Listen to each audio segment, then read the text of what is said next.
Coming to you all the way from Norfolk, Virginia, Go On Productions, Earprov.com, Nerds of Comedy, and Push Comedy Theater presents The Funny Pages. Ooh, I like that graphic.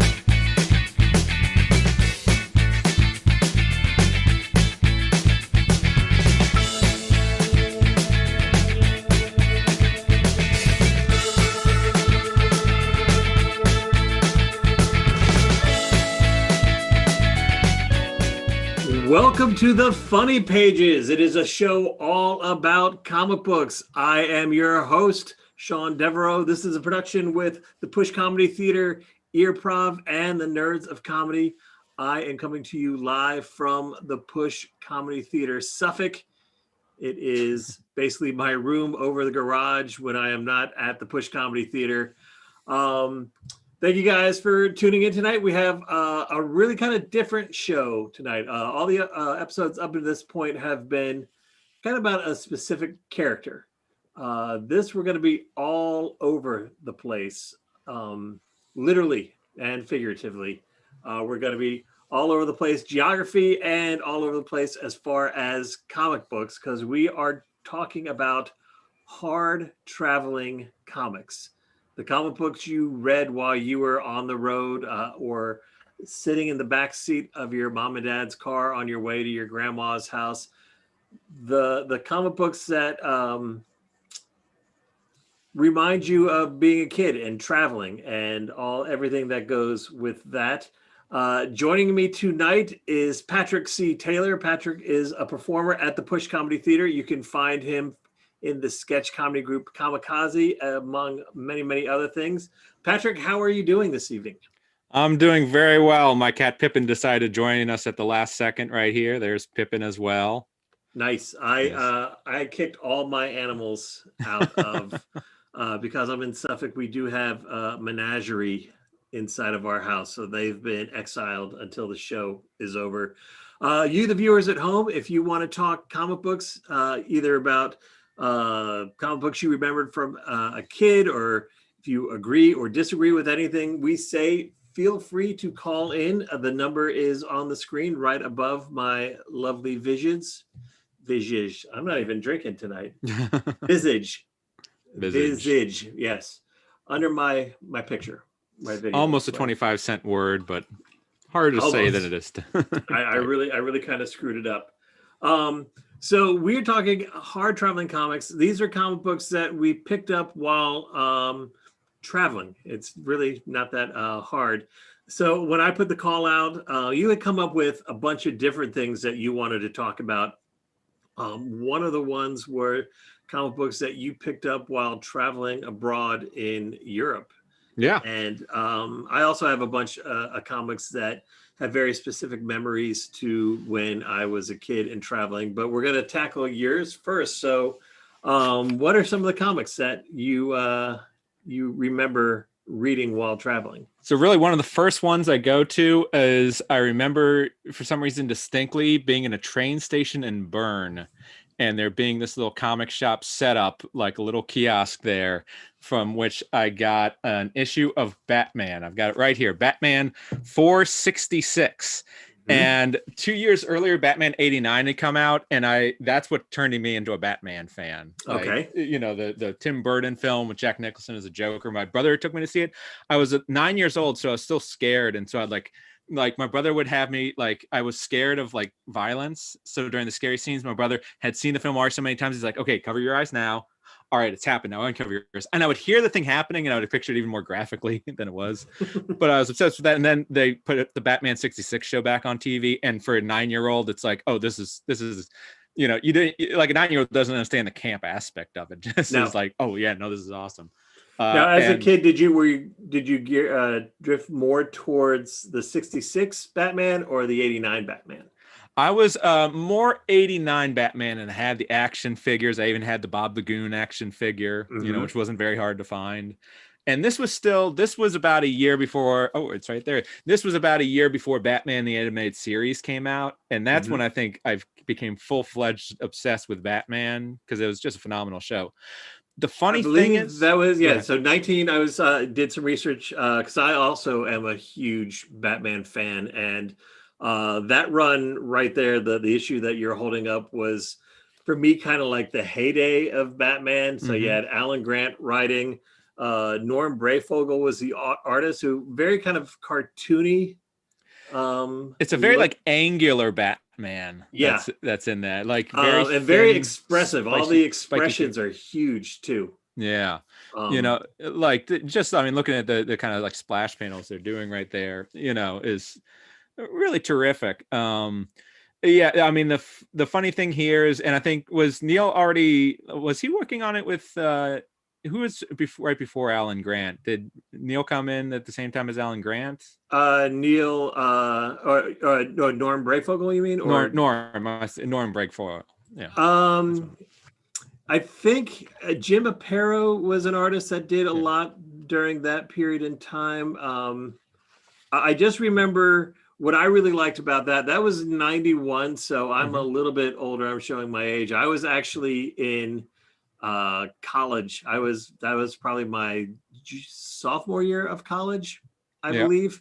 But I was so nerdy because it was also around that time that Tim Drake became Robin. And there was a Robin miniseries, and I had it was like an 8-foot tall poster of Robin that I picked up at the comic book store in Fairfax, Virginia, because I was going to George Mason University, that hung on the wall in my dorm room because I was really cool. Yeah, I was actually looking at the end of this issue. There's this moment where Batman's like, I think this Robin's going to work out. And I was looking like, okay, Tim Drake, and he's been Robin for about 2 years now at this point. I think, I'm assuming they put out the issues monthly around this time. Yeah, there was monthly, I think at times bi-weekly, but mostly monthly. Yeah. But yeah, so this was a kind of almost a Robin-centric story, because in it they're chasing after some gangsters, and which they lead to like an amusement park. It's like Adventureland. It's a hero land. It's all about heroes. Thematically, it's all about heroes, and it's like the boss is like, this place is falling apart. Like, I can't issue all these refunds. My wife told me I should open Villain Land because people are only interested in the villains, which for a Batman series, I can certainly see that notion of like people are more interested in the villains than the heroes. So while Batman's going after the gangsters, there is some kid, I guess he's like a teenager. Yeah. Perched up on a water tower with a high-powered rifle, who's going to he wants to take out some gang that either hurt his brother or killed his brother. Yeah, he decided he's a sniper, and his brother was a cop who got addicted to like crack. Yeah, the brother went undercover or something. Yeah, but ended up flipping and becoming an informant for the gang, and like, I guess the brother's dead at this point. And so this kid's up there just like, the hell with all this, I'm just going to kill these guys, and it's a pretty dark comic. That's the thing that I notice is, looking back at this, and this was an issue that I read over and over again, is like, it's dealing with a lot of dark things, because he does like he snipes a guy, one of these punks, and then he goes to shoot himself, and that's when Robin's like, Robin has to kind of like talk him down. So like I said, you have 3 storylines going on. You have Batman and the gangsters, Robin and this sniper, and then you have this very minor subplot of the owner of the Hero Land. Yeah, always bemoaning the fact that he's going out of business. But I can understand why he's going out of business. At one point in time, there's like all these gigantic kind of animatronic display figures. There's like a giant minotaur that almost takes out Robin at one point in time. Batman ends up underneath this giant rocket ship that has real kind of like flames, or rocket fuel shooting stuff out the bottom. I'm like, This is why you're going out of business, dude. Your overhead must be insane. Of course, the thing I love is, and you see this all the time in comics, the cover has Batman strapped to the bottom of a rocket about to get blown. And in the end, it's actually just stand under, like the guy is holding a gunpoint at it and makes him stand under the rocket, you know, and Batman has mentally timed how often the rocket's like blasting off so he can jump out just at the last second. But that kind of notion of like, and of course, it's almost just like the end of a Batman 66 episode where it's like on death's door, you know, on the precipice of being killed. And then you cut back, you know, the next day, suddenly he's like 5 feet further back from the fire and escape. Yeah. You know, I'm like you. I started out with Batman 66 because it was always on when I was a kid. And I loved that show. My friend and I would play Batman and Robin. And I have always kind of drifted more towards Robin. Only because of the fact, and I think I've told this story before, but the color scheme in our bathroom was yellow. So we had yellow towels. So I always had to play Robin because we would tie towels around her neck as capes. Yeah, the yellow cape. Yeah. If, you know, we had a blue color scheme in our bathroom, I could have been Batman, but or the Blue Beetle, you never know. Yeah, exactly. So yeah, I always kind of drifted more towards Robin, but I love the 66 show. And then I really liked Batman 89. I was a senior in college when that came out. I was already a big Batman fan at that point in time. But I mean, people were lining up around the block to go see Batman with me because I was such a cool, big Batman fan. I think I saw it like 4 times on opening days with various groups of friends because everybody wanted to see it with the big Batman fan and the big. It was huge back then. It was, I mean, it's like how an MCU movie nowadays was, you know, anticipated. It really was. And where were you? I forgot. Where were you when you picked up that issue? I was in, I believe, Bern, which is in Switzerland, in a train station. Really? And you just randomly saw my mom and I were on a issue? Eurorail trip. And so we just, you know, had a pass to get on the train whenever we wanted and bounced all around Europe one summer. Or actually, we did it a few summers in a row. And this is actually going to kind of continue on because for a few summers in a row, it's sort of like we weren't rich. We were upper middle class. We were just rich enough that if we like scrimped and saved throughout the year, we could do something really bougie in the summer, like go to Europe and like check into the cheap hotels and stuff like that. There was this one little town down in the south of France called Kugelin, which was right near Saint-Tropez, where a friend of the family had like a little like loft where we could stay for like a couple weeks, essentially without paying any rent practically. Nice. And so we'd hang out there. And I'm actually going to show just a few comics because I remember there was a grocery store there where they had Marvel comics that were translated into French. So you can see like some of the French right there. Oh, wow. Yeah. And so she would get that for me and I would try to read the French.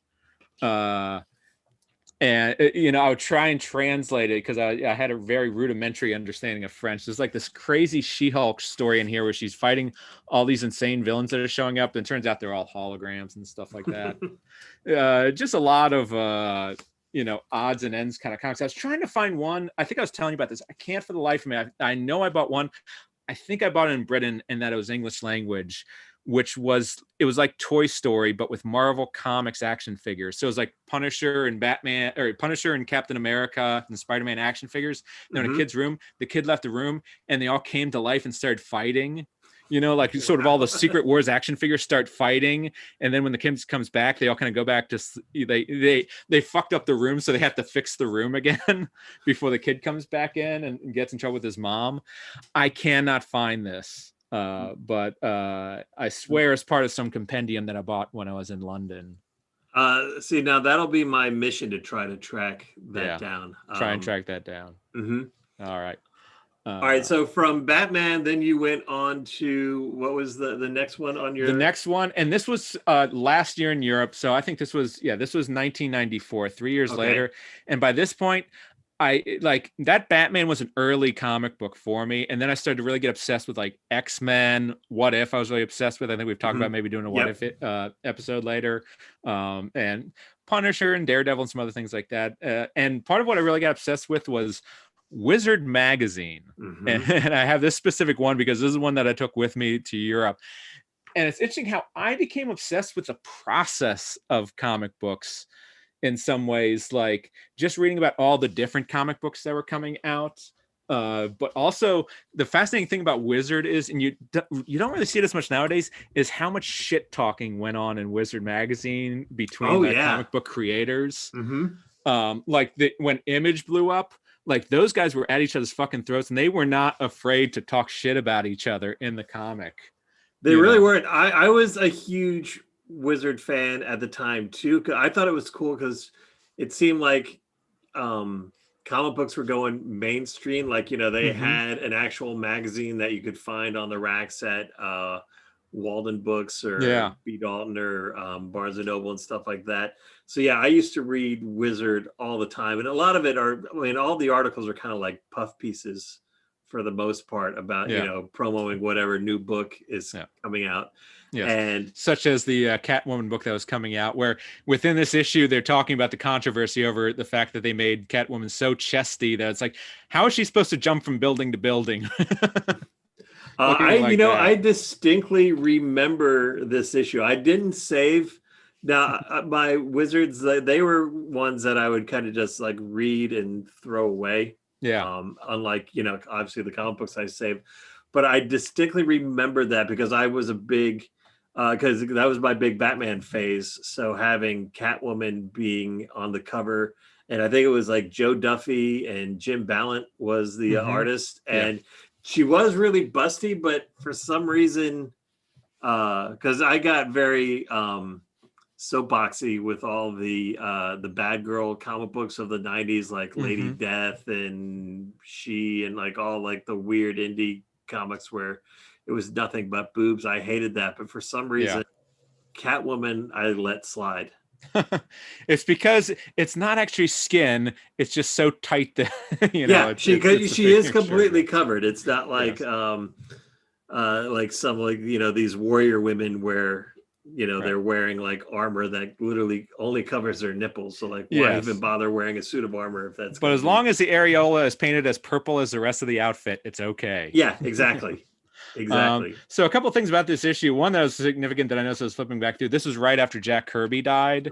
So you have pretty much like everyone in comics writing like their tribute to Jack Kirby in here. Alan Moore and all these people. Stan Lee's tribute is one sentence long, whereas these other guys are doing like multi-paragraphs. I heard about that actually today. Because I could not find.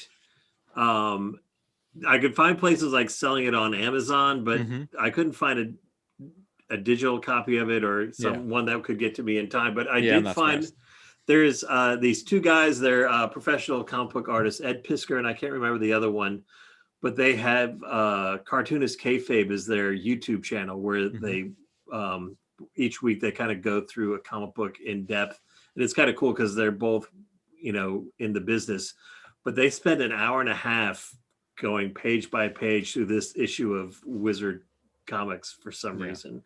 And they said the same thing, is that everybody's writing all these kind of great, tributes to Jack Kirby, and Stan Lee's is as bland as you could possibly imagine. Oh, so I see we have a comment from William Curry about how I really enjoy Wizard, but for some reason I enjoyed Toy Fair a lot more, especially the Twisted Mego theater stories.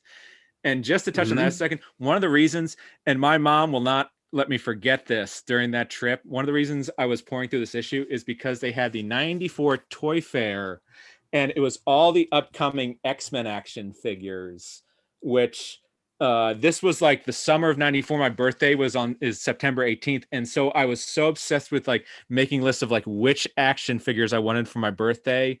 She would hear to no end which of these action figures I was like ranking these action figures, like which I wanted the most, like the Random action figure. I don't know if you remember Random. I don't think Random has stuck around much since the 90s. No, I don't think so. Wait, which one is is he the one next to Beast, or he's the one next to Beast who could turn his arm into a gun. X Factor, the X Factor comic. And they were finally coming out with a Rogue action figure. Now the heartbreaking thing is one time when my mom and I were out at Military Circle at KB Toy Store, I was like, oh, let me get, can you buy me an X-Men? And I bought Silver Samurai. I didn't give a fuck about Silver Samurai, but that was one that I didn't have. And then we went to Toys R Us after that for some reason. My mom was getting a present for someone else or something. And I saw the Rogue action figure, which was so rare. they would put like one Rogue in every box because they thought people didn't want to buy action figures with didn't want to buy girl action figures.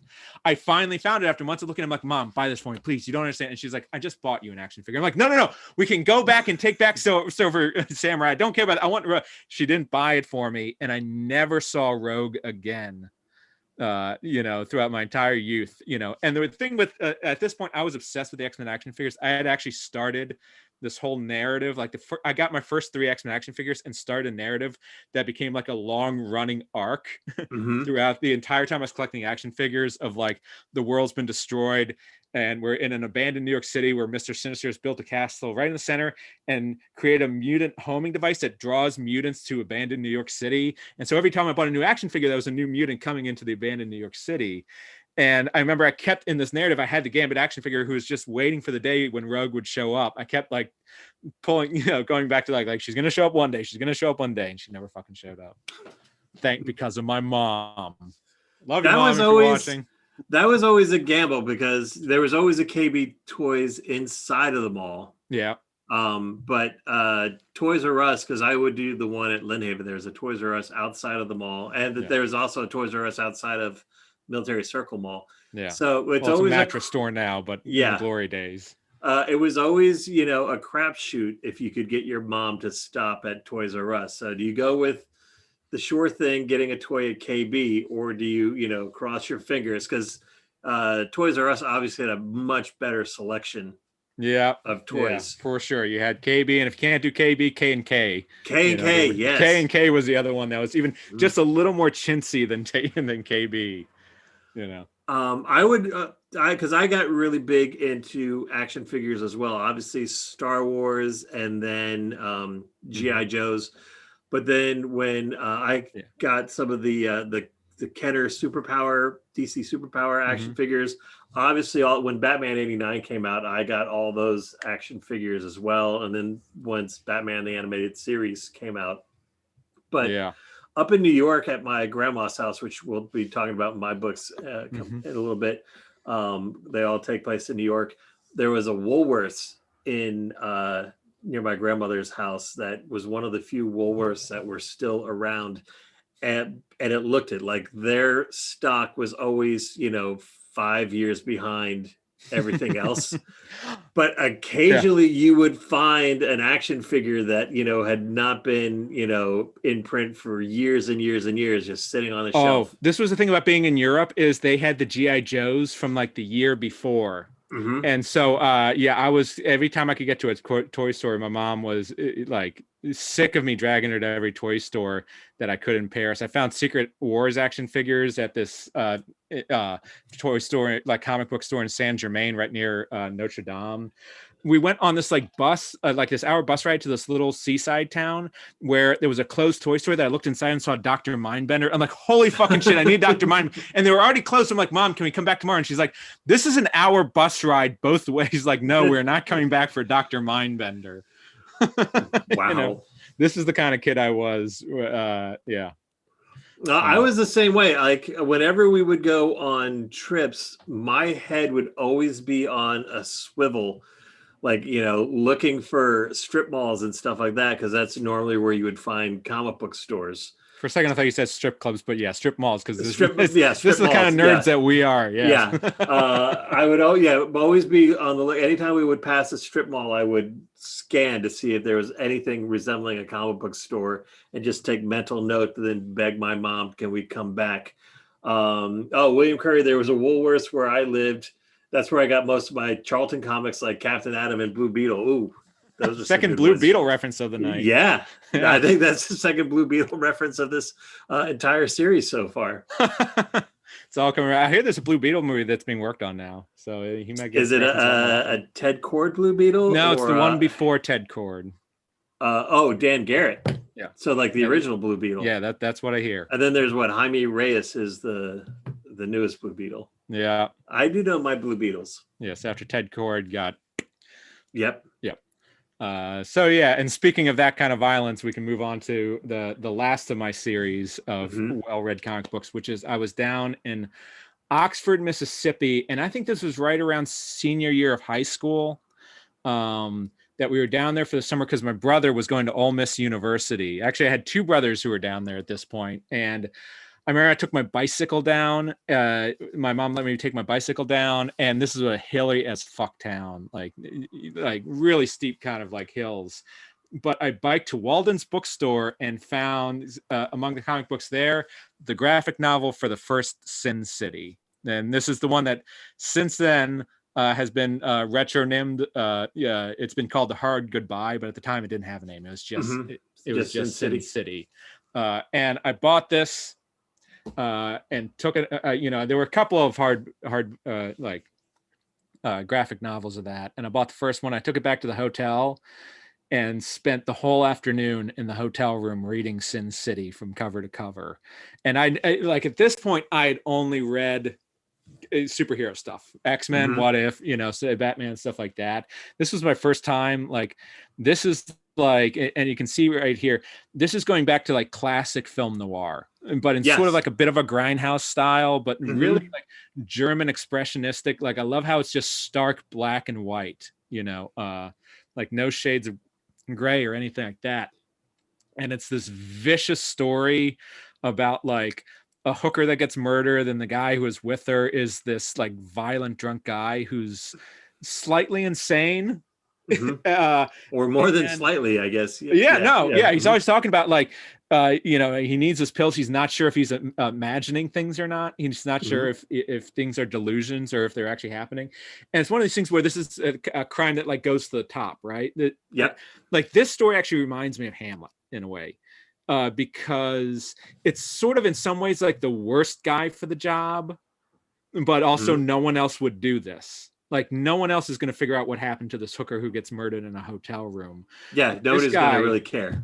It has nothing else to lose, and just goes on this rampage through the city, essentially tearing the entire city down, just the way that Hamlet brings all of the kingdom of Denmark down, Elsinore, in achieving his goal, And if he was a slightly more reasonable, rational, heroic hero, he probably just could have, gone after the villain, gotten the job done, But that superhero wasn't coming for that girl. And so it took this guy, and it took this guy in a way that was as destructive as possible. And that's what I absolutely loved about that story.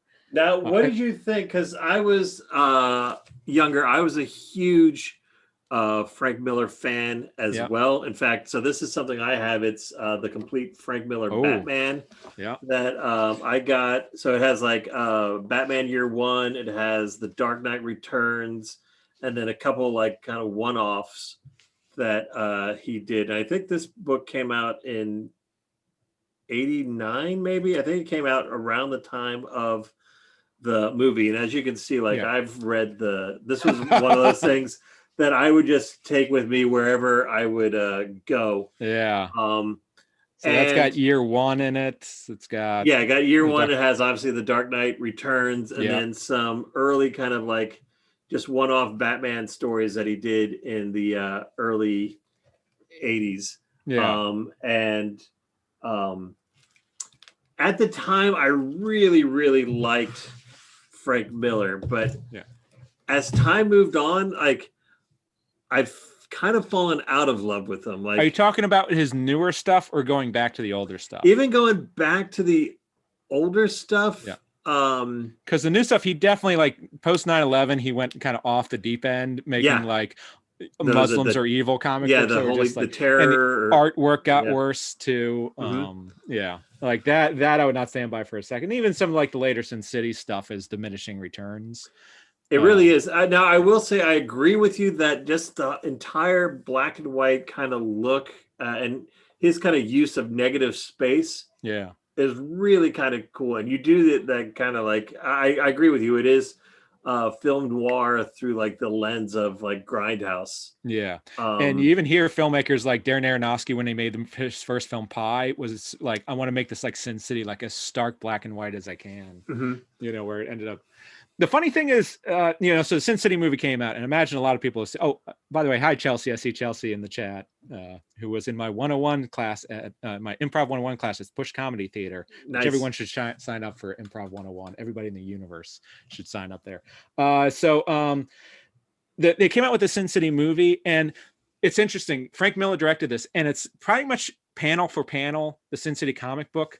But to me, it's so tonally off from what I loved about the comic book, which is that I didn't hear it with like a rock music score. I didn't imagine it happening at breakneck speed. Like maybe it's just because I'm kind of a slow reader. Yeah. And it took me a couple hours to read this comic book, that I felt like it had more of the pacing of a classic like 40s film, but much more violent, with a lot more nudity and graphic violence, but still more in that tone. I imagine almost maybe like kind of like all violin score, maybe a little bit atonal, kind of like Psycho or something like that, as opposed to you know.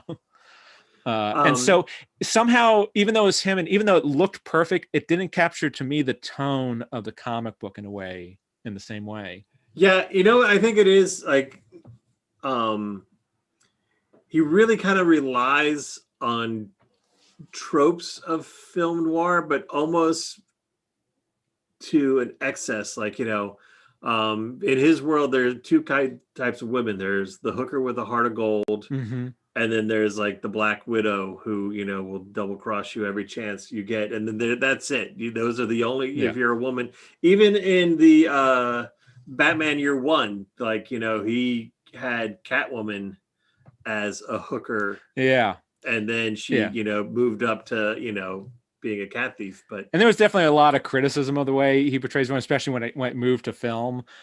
In some ways, to some extent, I think, well, at the same time, on the flip side with the guys, they're all savage and, for the most part, villainous. Even the heroes are incredibly violent. And, it's still like, there's a double standard in the way that women are portrayed in comic books that goes way beyond. And so it's kind of like that thing with like the Bechdel test, for instance, which makes a very good point about Hollywood at large, even though you can look at individual movies and explain why, well, it's not fair to say that like Gravity with a female protagonist fails the Bechdel test because there's only one character in the film.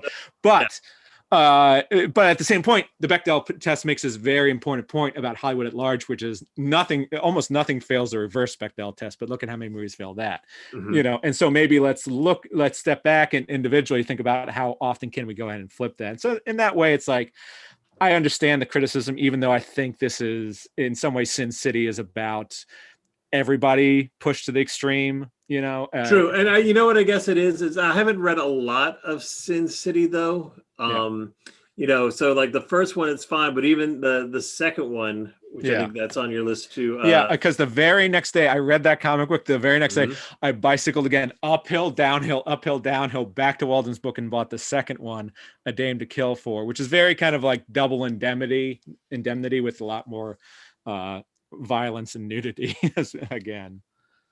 I agree with the way I'm talking about, because Frank Miller also wrote the RoboCop sequels. Now there is one, I believe it's in RoboCop 2. There's one visual gag that I really, really liked. There's this kind of large auditorium where somebody's giving a press conference, and you see all these reporters around him, and then all the way at the very top back of the amphitheater is a reporter, but he's in a wheelchair. So in this, this near future, there is no like handicap ramps or anything like that. So it's just this one-off gag with this handicap reporter who is all the way, up all these flights of stairs because they don't bother putting in handicap ramps anymore. So that was just like, for some reason, I always remember that gag whenever I think RoboCop. Yeah. But I cut you off. What were you saying? I'm sorry. I don't remember. There you go. But it was just, I went back the very next day and got this.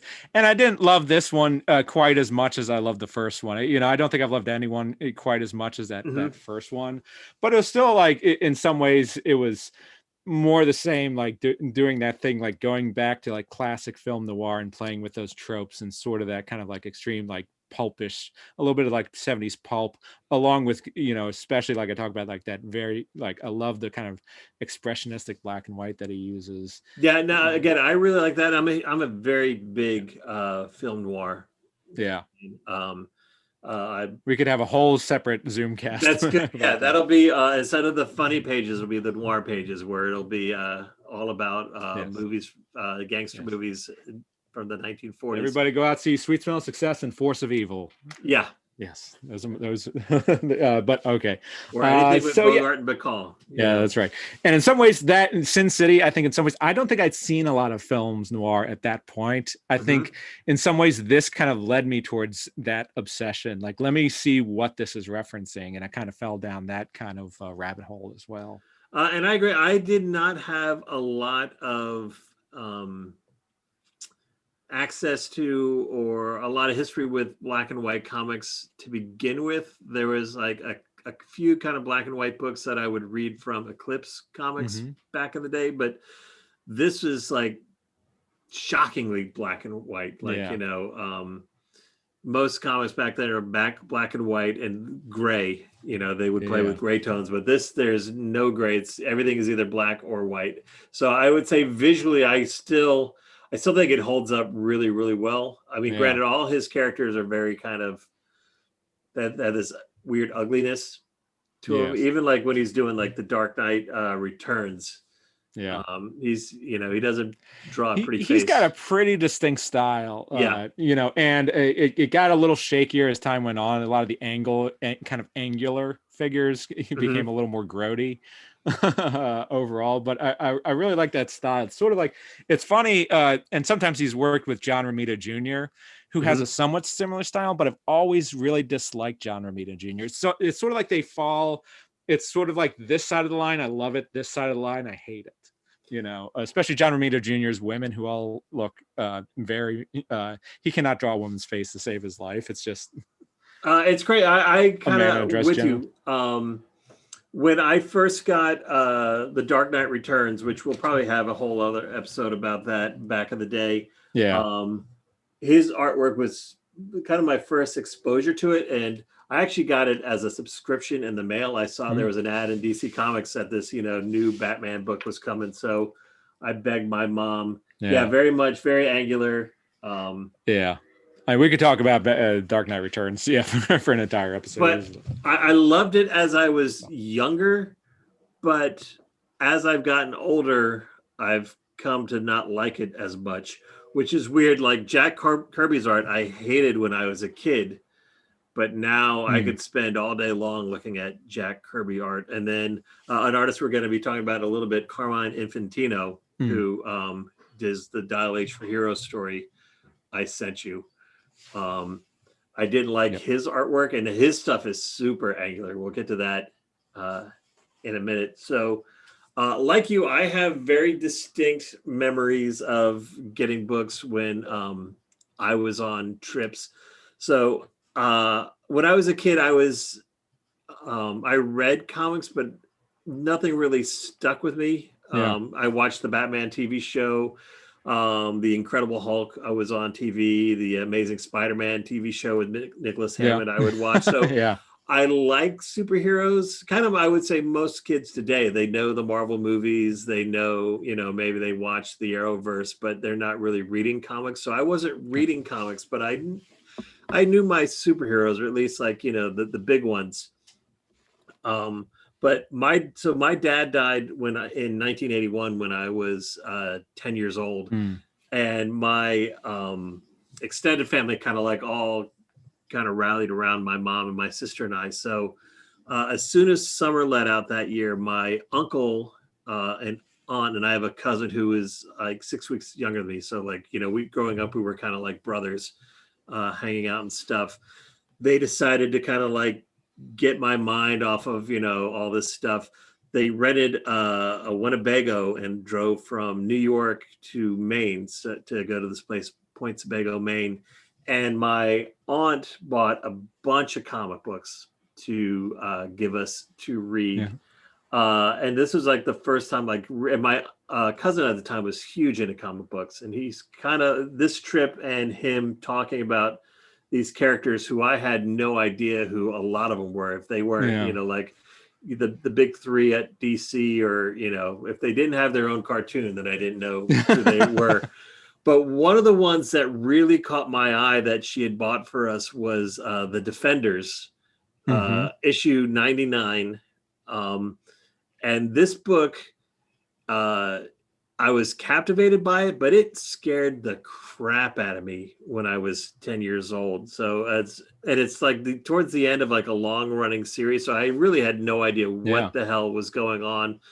But through context clues, I was able to figure out that this town, this kind of like giant sinkhole to hell opened up and swallowed up a town in Florida. Yeah. And I didn't know who any of the defenders were. You had like Doctor Strange, you had Valkyrie, Gargoyle, Son of Satan, which I thought was a weird superhero.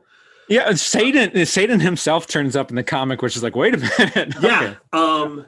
And Matt will throw so I think I sent him to Matt some of the images up, but it is pretty gruesome. And it's interesting, by the way, like just to point out, the Defenders came out as a Netflix series featuring none of the people who are actually in the Defenders comic book. That's true. So the original Defenders were, now I know, was Doctor Strange, Hulk, Silver Surfer, and the Submariner, who are all on the cover but really don't play. And I think they show up like for a few panels. They get captured.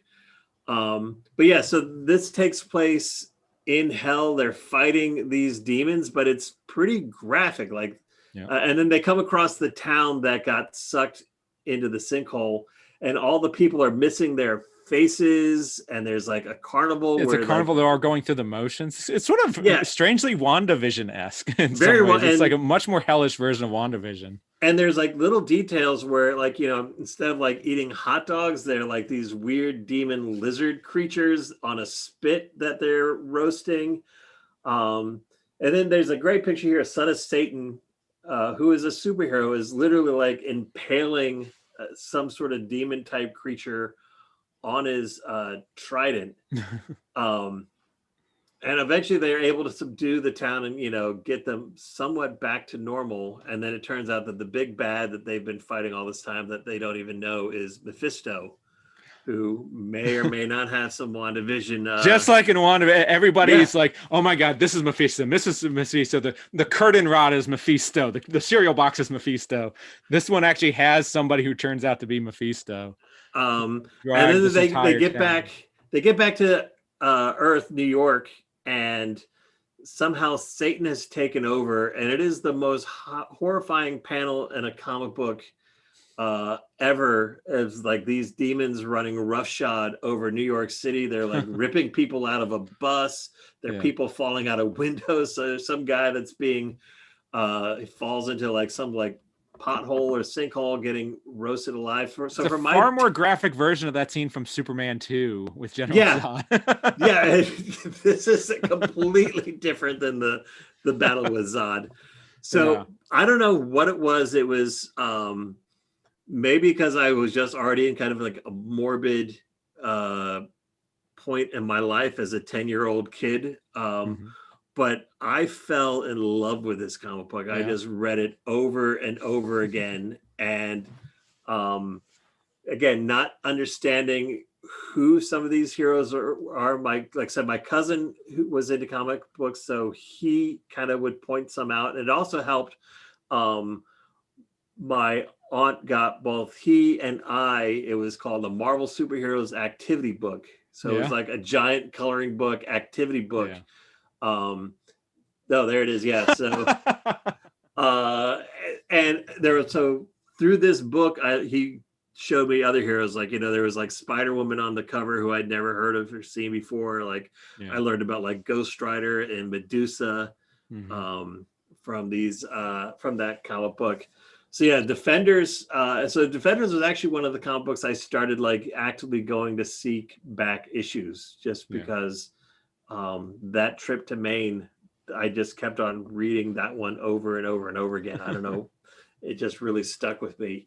And then, so I sent you a bunch and it wasn't until after the fact. And again, I remember the 3 issues I sent you. I have very distinct memories of getting them. I had no idea that they were all from the same summer. All 3 books that I sent you are from 1981. So the next one is Marvel 2-in-1 issue 81. And it's The Thing and Submariner.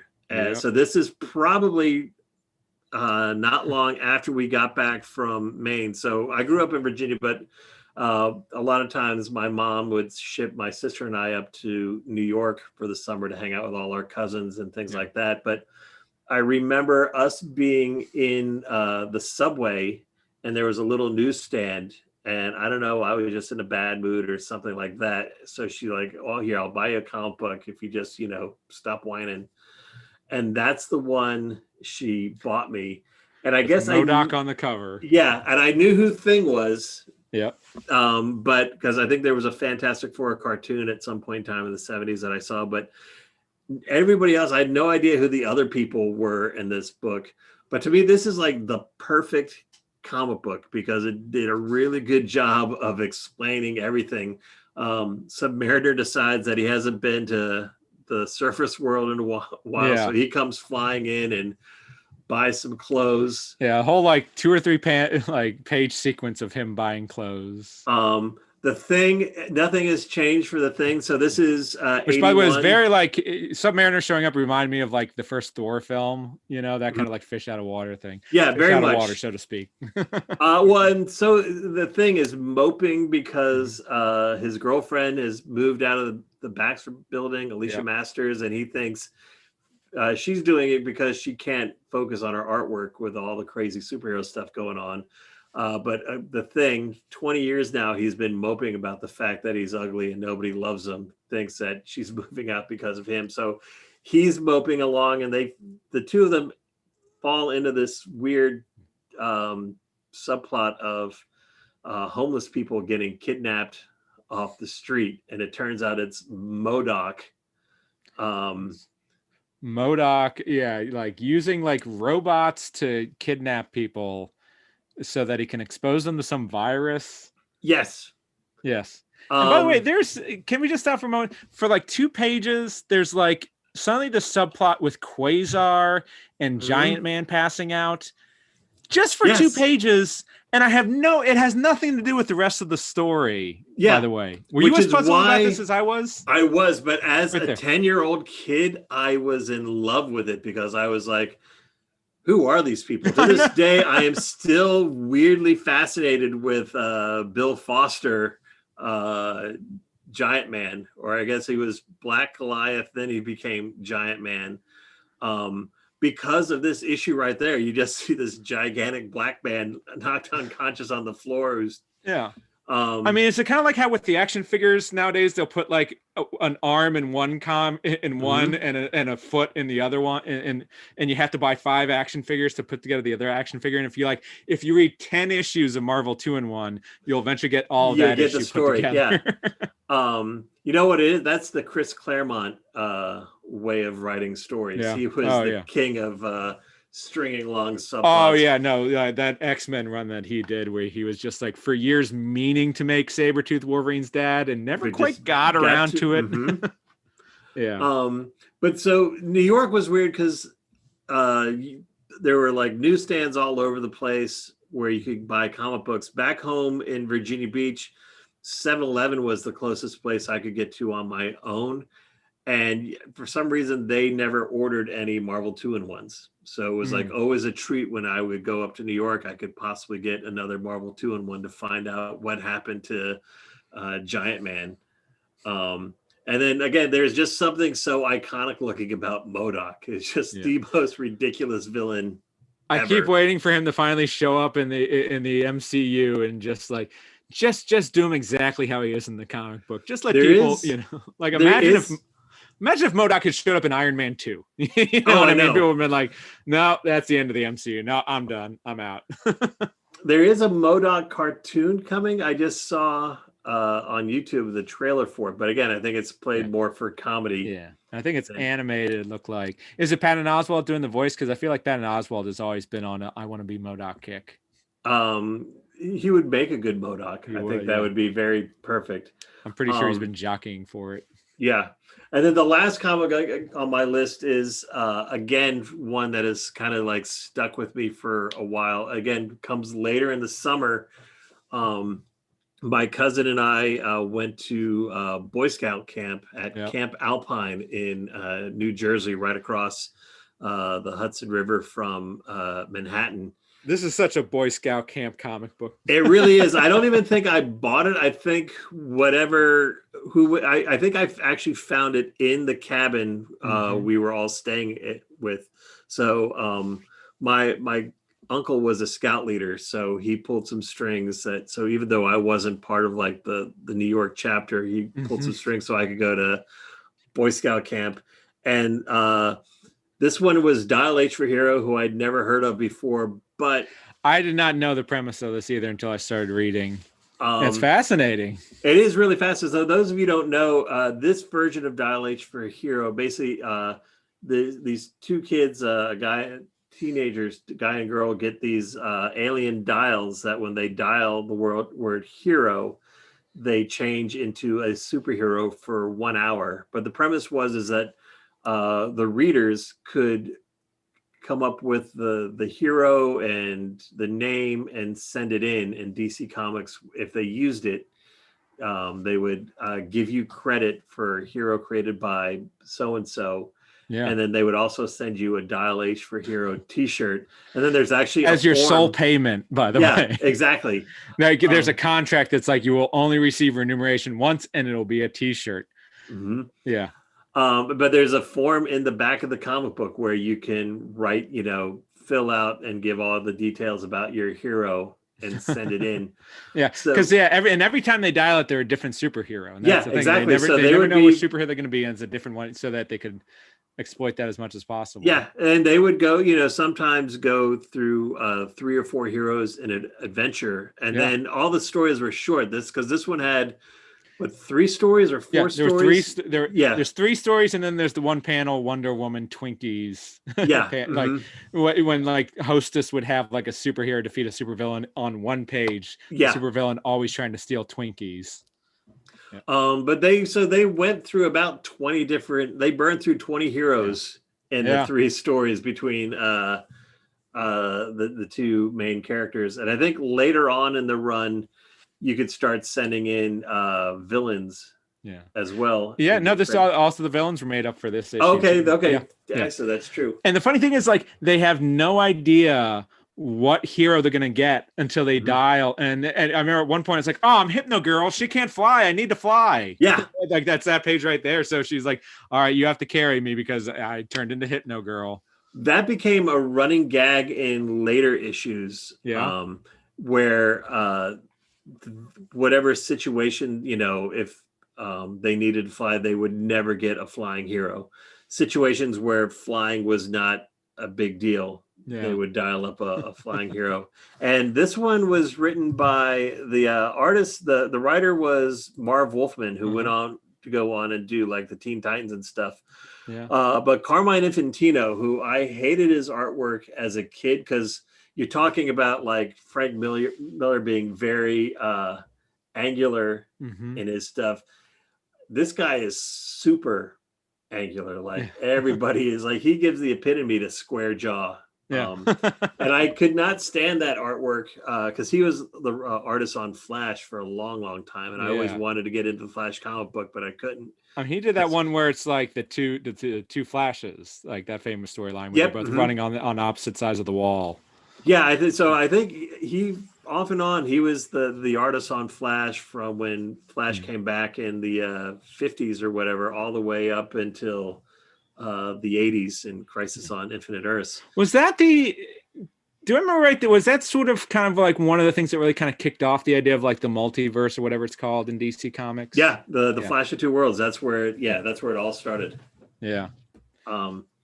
So this one, the other thing why this one was so near and dear to my heart is like the first day of camp. All the counselors were all sitting around and they told us this ghost story about a camper like 10 years ago. Boy Scout was there who was playing with his axe and chopping down a tree, and it fell and it ended up knocking his head off, and that his spirit still haunts the camp and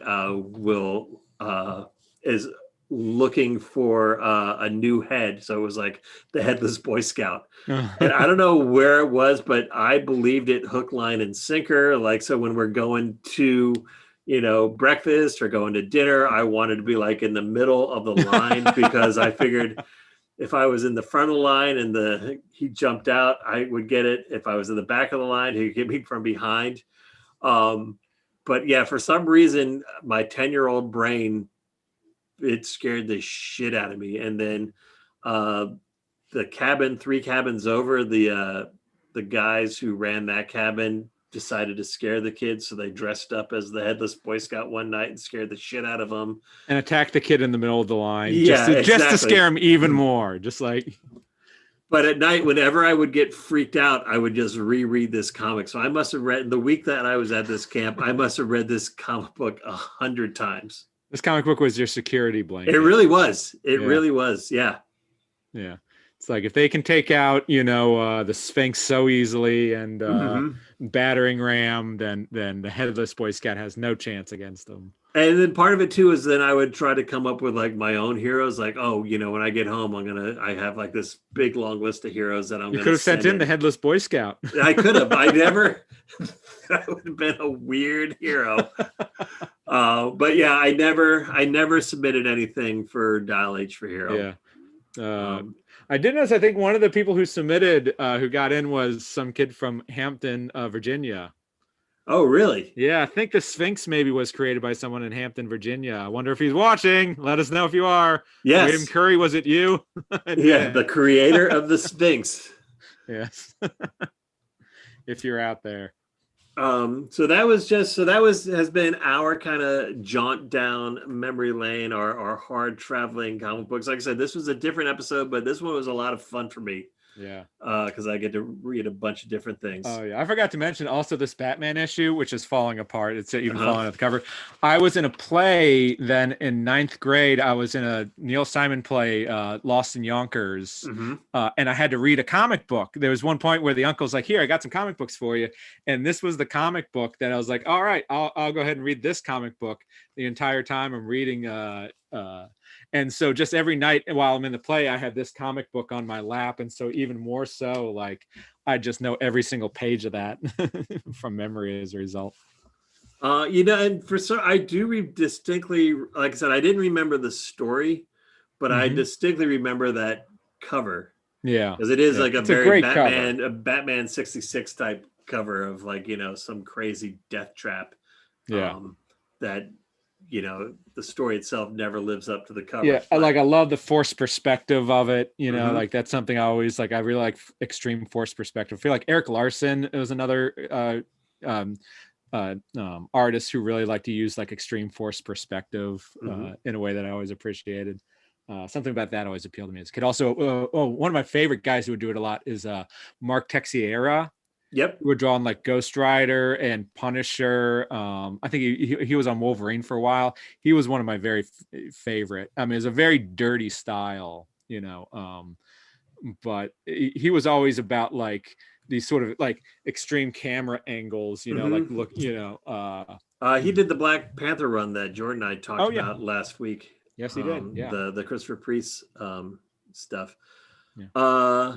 So that has been, this has been the funny pages for this week. Thanks for everybody. Thank you, Patrick, for coming on. Like I said, you had a list that of a bunch of stuff that I would definitely like to revisit. So I will have you on again. I think we're talking about doing it like when the What If show comes out, we'll do a What If episode. I know. Ed, in terms of WandaVision, this is definitely going to get discussed because Ed Carden also wants to do What If Does as he? well. So, but he's given me his list, but you're safe that that book's not on. He can certainly take precedence over me, but if I can sneak on that episode too, I'd be glad to. So next week we have Will Harris, and we're going to be talking about Superman versus Shazam or Captain Marvel.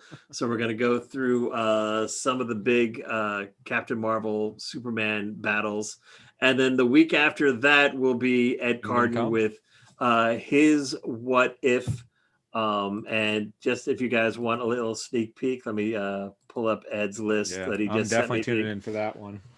He has what if Dr. Doom became a hero? What if the Avengers fought during the 1950s?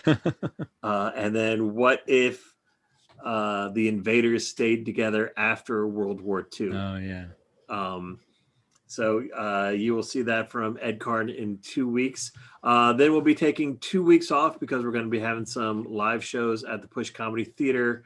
But then we will be back after that. I'm putting together that schedule as well. So stay tuned for more funny pages. Matt Cole, thank you for once again running our tech. Appreciated as always. Keep an eye on the Push Comedy Theater Facebook page because we have a lot of cool stuff coming your way. Matt, what do you have for Earprov this Friday? He's probably asleep. This Friday we got Real Funny, the unstand-up comedy variety show. We got a lot of fun people. We got a singer, songwriter, guitarist from Fortune Hearts, the pop punk rock band, Ed Phillips, and Laura Watkins, Tim Gerbach, and the return of Tim Scott Gerbach from Squirmagerm. He's an amazing comedian from New York City. We've known him for years. And then Scott Rose. That's an amazing lineup. That's going to be a really fun show. The prodigal son returns. Yep, we got some fun shows, and I was kind of low, sorry. We got some fun shows, and then on Saturday we have Sober Saturdays, another call-in show about sober and alcohol-free lives, hosted by John Regan Morton, Tiff Siddiqui, and Alfred Crane. You can call in and talk sobriety. Very good. So keep an eye out on earprov.com, the Push Comedy Theater Facebook page. Matt, Patrick, thank you so much. This has been a lot of fun. And we will see you next week on the Funny Pages.